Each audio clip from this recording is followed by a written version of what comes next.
All of us suffer during our lifetimes. This suffering comes in many forms. It can be the death of a loved one. It can be a devastating health diagnosis. It can be financial ruin and so many other things. Why does this happen? Because we are sinners and there is sin in the world. In today's video, I'm going to talk about how Job came to be tempted by Satan. And then in next week's video, we'll hear God's response to Job.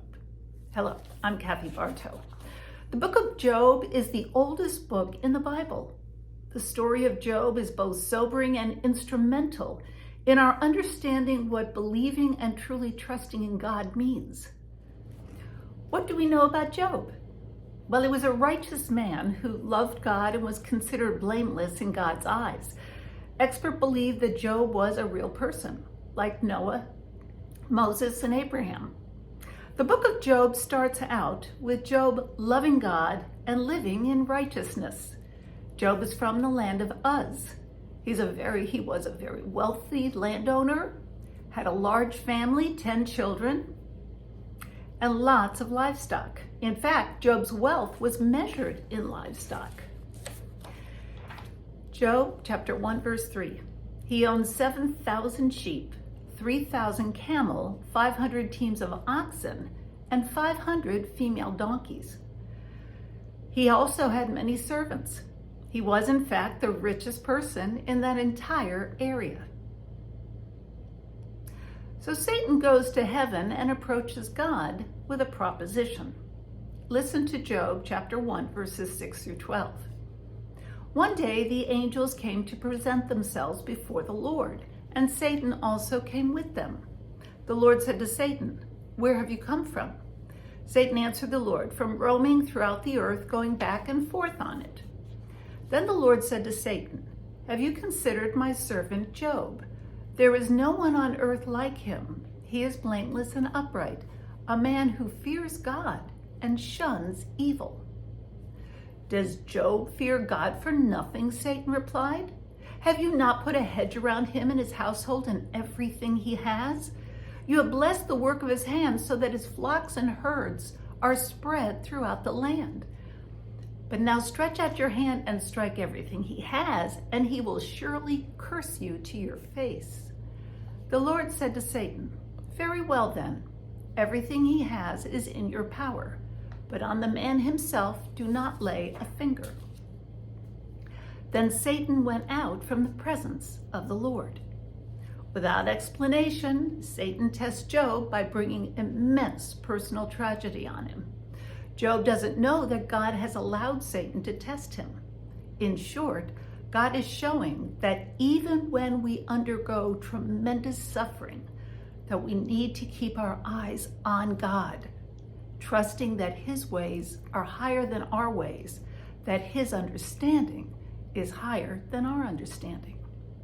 As it says in Isaiah chapter 55, verses 8 and 9, "For my thoughts are not your thoughts, neither are your ways my ways, declares the Lord. As the heavens are higher than the earth, so are my ways higher than your ways, and my thoughts than your thoughts." God's perspectives and actions are far superior to our human understanding. Satan takes Job's property and children. Now there was a day when his sons and daughters were eating and drinking wine in their oldest brother's house. And there came a messenger to Job and said, "The oxen were plowing and the donkeys feeding beside them. And the Sabaeans fell upon them and took them and struck down the servants with the edge of the sword. And I alone have escaped to tell you." While he was yet speaking, there came another and said, "The fire of God fell from heaven and burned up the sheep and the servant and consumed them, and I alone have escaped to tell you." While he was yet speaking, there came another and said, "The Chaldeans formed 3 groups and made a raid on the camels and took them and struck down the servants with the edge of the sword, and I alone have escaped to tell you." While he was yet speaking, there came another and said, "Your sons and daughters were eating and drinking wine in their oldest brother's house. And behold, a great wind came across the wilderness and struck the four corners of the house, and it fell upon the young people, and they are dead. And I alone have escaped to tell you." Then Job arose and tore his robe and shaved his head and fell on the ground and worshipped. And he said, "Naked I came from my mother's womb, and naked shall I return. The Lord gave, and the Lord has taken away. Blessed be the name of the Lord." In all this, Job did not sin or charge God with wrong. Not being satisfied, Satan again went to heaven to see God. Job chapter 2, verses 1 through 6. Again, there was a day when the sons of God came to present themselves before the Lord, and Satan also came among them to present himself before the Lord. And the Lord said to Satan, "From where have you come?" Satan answered the Lord and said, "From going to and fro on the earth, and from walking up and down on it."